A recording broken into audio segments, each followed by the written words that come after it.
বেশ ভালো আছো, আমি অনেক ভালো আছি। চলে আসলাম আবার একটা মিনি ব্লগ নিয়ে। তো আজকে আমার বোনের বার্থডে।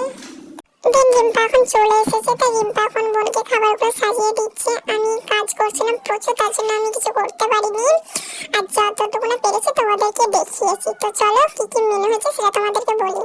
ভাত, ফ্রাইড রাইস, আলু ভাজা, বেগুন ভাজা, করলা ভাজা, ডালের বড়া, মাংস, ডাল, ঘুগনি তরকারি, পায়েস, মিষ্টি। আর রিম্পা এখন ফুল দিয়ে ডেকোরেশন করছে।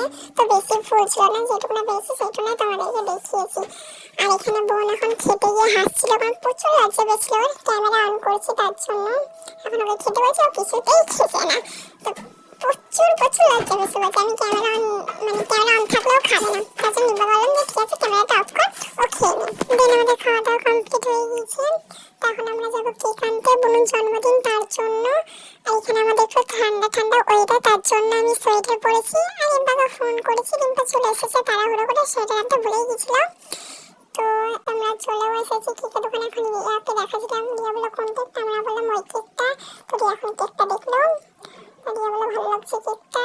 আর এখানে এখন আমরা অনেক কিছু নিয়েছি, বেলুন নিয়েছি, স্প্রে নিয়েছি, তারপর হ্যাপি বার্থডে ওটাও নিয়েছি। তো এখন টুপি দেখছিলাম, তো টুপি পছন্দ হলো না, তার জন্য নিলাম। তারপর এখানে রিম্পাকে বললাম যে কেকটাতে নাম লেখার জন্য, তো এখন রিম্পা সেটাই করছে। ওকে আমি বলে বলে দিচ্ছি আর ও লিখছে। তো তো জানে না বোনের পুরো অনেকটা বড় নাম বলে, তার জন্য আমি বানানগুলো বলে বলে দিচ্ছি আর ও লিখছে। আর ওকে আমরা এটা বলছিলাম যে তুই একটা কেকের দোকান খুলে ফেলতে পারিস, কারণ ওর হাতের কাজ খুবই ভালো। তো চলো, তো রিম্পা এখন বলেছি কেকের দোকান খোলার জন্য, ওইখানে হাসছিল, খুব হাসছিল। তো তোমরা সেটা ওর মুখ দেখে বুঝতে পেরেছো। আর এখানে প্রায় মোটামুটি নাম লেখাও কমপ্লিট। তো ভিডিওটা ভালো লাগলে লাইক, কমেন্ট, শেয়ার।